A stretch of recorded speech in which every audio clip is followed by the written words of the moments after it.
Transgender lives matter. Trans lives matter. Her choice, her body, her choice.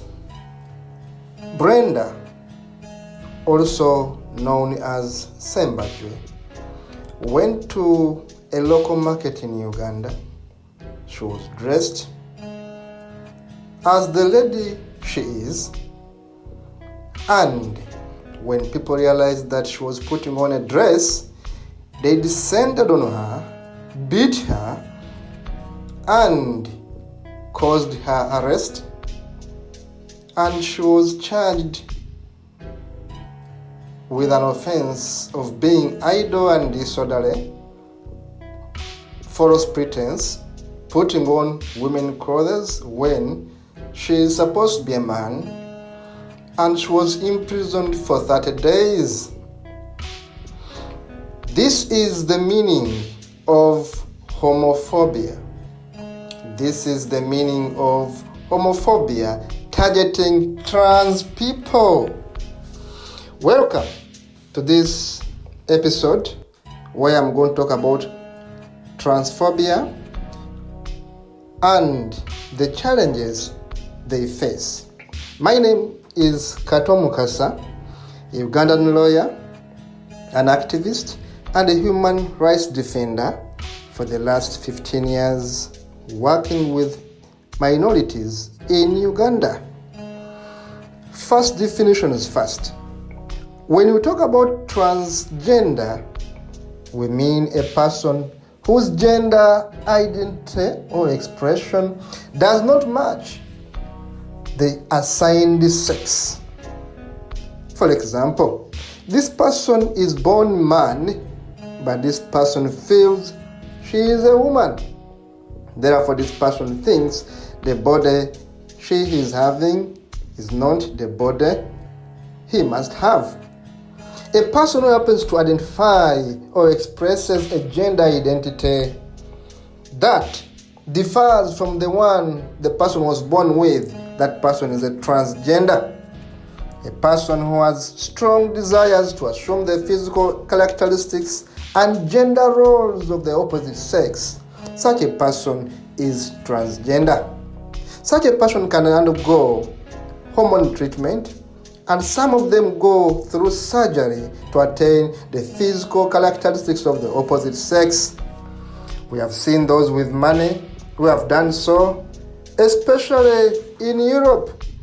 We have seen the cases of Caitlyn Jenner, Isis King, Andrea Pejic, Ravenna Cox, Andrew Ashley, Elliot Page, Zaya Wedi, Leanna Brown, Nina Ashnold, Christian Jonas, and so many others who have gone through gender transformation to match their gender identity.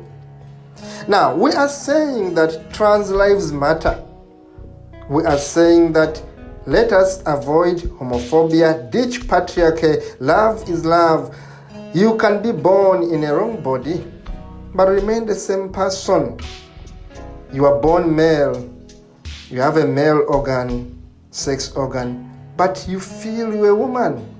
You feel you are in a wrong body. But the law in Africa does not recognize this. The law is against transgender.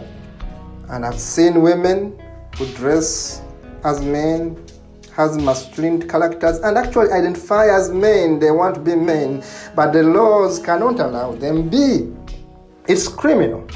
They'll call it false identity. Yet gender identity is being male or female as distinguished from actual biological sex. So a person's self-conception, self-realization can be defined by gender identity. And some people experience no connection between their sex and gender. One is born a male, but doesn't have any connection with being a male. And the reverse is true. Therefore, We are saying today, why don't we support transgender? I've seen colleagues in Uganda who have faced the wrath of the colonial law introduced in 1950 by the British through their Penal Code Act of 1950. This law criminalizes homosexuality, but equally criminalizes transgender. We have seen many of them in Uganda fighting for their rights. We have seen them fearing to come out. They fear have come out, such as Cleopatra Kambugu.